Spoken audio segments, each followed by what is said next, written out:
Алачак суусунда салынып аткан көпүрө узундугу 18 метр, туурасы 13 метр. Ошонун ичинен оны машина жүргөнгө, автомобиль жүргөнгө, эки жагында тротуарлар бар, пешеходдор жүргөн үчүн 1,5 Сметный стоимосу примерно тендерди утуп алдык эле, Чүй Токмоктон келип.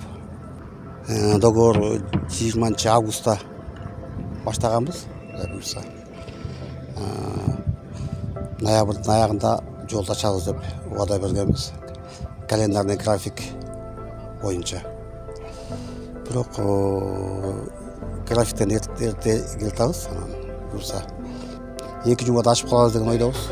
Мына жерде 300 метрдей таштак жолдо, анын үстү ичке анан эртең менен кечинде кадимкидей эле пробка болуп калат экен. Анан кээ шоферлор кыйкырат, качан бүтөсүңөр деп. Кээси болсо рахмат айтат, кээси болсо сөгүп кетет. Ар кандай шоферлор бар. Бирок оор эле эртең менен кечинде аябай тыгын болот да ошондо. Ошондо көрүп атабыз, аракет кылып атабыз. Эртеңки жолду ачып бериңер деп.